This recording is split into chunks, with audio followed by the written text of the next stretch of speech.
All right, this whole thing could be a real fork in the road kind of situation if I'm being real, right? So you're presented with these situations, and in the moment, you have to decide what type of person you actually want to be. You could be at the table and somebody's like, oh, you put on a few pounds, haven't you? Or your uncle looks at you and says, when are you going to get yourself a real job and stop playing around in this little career that you think you have? Or your cousin might be like, when are you going to stop running these streets and start popping out babies? And that second, you have a few options. You can either A, take the poison and do the little laugh and do the little dance and then spend the next 3 hours dissecting your entire life in your head. Or B, pull a whole Tyler Perry special and turn the entire family dinner table into a live studio audience episode where you, as the star, dramatically reveal why every single person at that table is miserable. Boom! And they would deserve it. But there's another option. That's option C. You can hand the poison back to them with a single clean sentence that stops the conversation cold. And it forces them to live and sit with their own comment. And you end up walking away with your power still intact. This video is for people who really want to choose option B, but understand that option C is a better choice because bail is expensive and we are not built for jail. So I'm going to give you the exact formula, the sentences to say to deal with the weight comments and the helpful advice that's really not helpful. This is not a conversation. This is a complete shutdown. And the first one is classic, baby, so let's go. So somebody hits you with the, oh, you look good, have you been losing weight? And I'm not talking about a genuine compliment here, right? I'm talking about somebody who knows that you've been battling the freshman 20 for the past 20 years. And we know that this isn't just about your weight. This is the blueprint for every single polite interrogation about your life, your job, your relationships, your kids, or lack thereof. It's all the same move dressed up in different fancy clothes. They hand you a disguised judgment and wait for you to either thank them for it or scramble to justify it. And that is the trap. And your move is the same for every one of them. You don't accept that premise. You do not justify.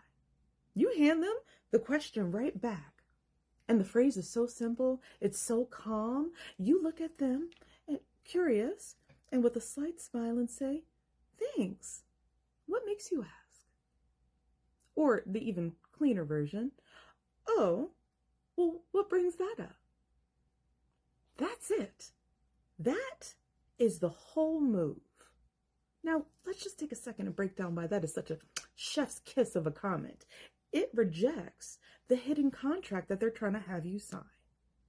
When you ask, what makes you ask that question or what makes you say that? You're not agreeing that your value is somehow tied to your job title or your weight or your marital status. You are silently saying, I see your judgment baked into that compliment and I'm not signing up for it. It forces the spotlight onto their motive. And now they have to explain and sit with the awkwardness of their own comment. Do they admit that they've been keeping a scorecard on your life? Or do they backpedal into the vague, oh, I was just asking because I care? Either way, they are now defending their position, not you defending yours. It gives you permanent control. You haven't been rude, you've been curious. But with that one question, you have ended the interrogation. The dynamic has completely shifted. You are no longer the subject of review. So let's just do a couple practice so you can see how easy this fits into most scenarios.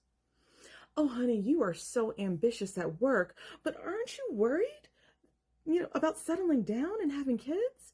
And you say, oh, well, what makes you bring that up?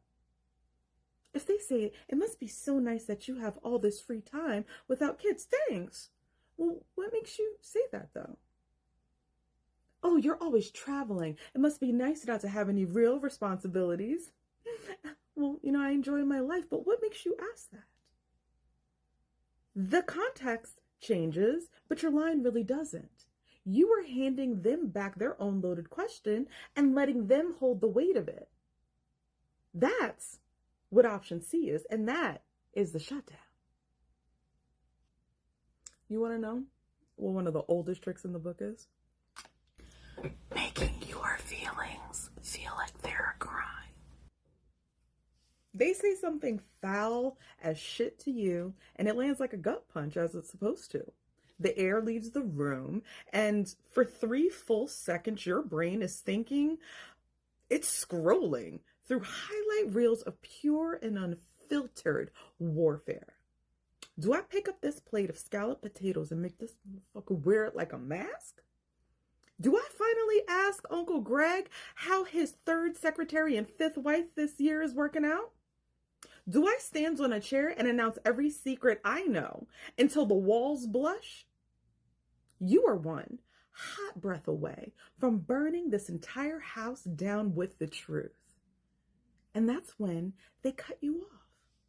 They see the nuclear fire in those eyes, and they name it before you can speak.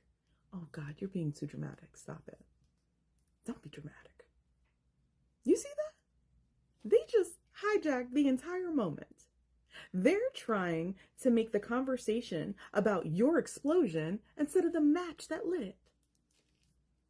Your move is to dissolve the tension, not add to it. You do this by a funny observation that makes their serious attack seem absolutely ridiculous. It's really not a complicated formula. It's exactly what you're thinking. You hear their, oh, you're so sensitive, and you just don't take the bait. Instead, you connect it to something completely unimportant that's happening right now. So you acknowledge that they spoke, of course, and then talk about the ham or the pie or the punch, the weather, anything but your feelings. You take a look at their plate and you say, oh, I'm pretty sure the ham would taste better in your mouth than my business. Or, honey, don't pretend to be worried about my feelings when I know that you're more worried about whether or not there is any more pie left. Or, be cutesy with, oh, bless your heart, darling, but you seem very invested in my mood and I'm only invested in this cheese plate. Do you see what that does? That completely changes the channel, and you're not having their heavy conversation. You're having a completely different one, lighter, one about snacks and pie. And their big dramatic critique just becomes a weird, awkward comment that doesn't fit in the room anymore. The power is gone, and the moment is over. And you win by being uninterested in their drama. But I'm just so worried about you, and I care so much, and I just want to make sure you're all right. That's all. If you've ever felt a compliment completely slice you open, this section is your armor. You know this one. The relative who corners you with a face full of sympathy and concern. They touch you on your arm and they look you deep in your eyes, and their voice drops to a whisper of pure weaponized care. I love you so much, which is why I have to say, you seem unhappy lately. Now, don't take this the wrong way, but we're all concerned about your choices. Your stomach immediately knocks. You're like, what? Because how do I fight love? How do I defend against genuine concern? If you push back, you seem like the villain. If you stay quiet, their words become a worm in your brain for the rest of the year, eating at you for months. So here's the secret. You don't fight the love. You just use it as an exit. Your move is the acknowledge and pivot, kind of like the bend and snap. You give them exactly what they asked for on the surface. Gratitude for their care and their love and their time and their attention for you. And then you immediately and gracefully talk about absolutely anything else. You smile And you mean it when you say, thank you. It really does mean a lot that you care. Then, without a pause, you turn your body and say, oh my God, these green beans are everything. I need to go get this recipe. I'll be right back. Oh my goodness, is that Aunt Carol trying to line dance? I have to see this. Now, did you see what happened there?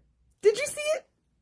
You took their loving intervention and you thanked them for the wrapping paper and threw the entire box in the garbage without ever opening it.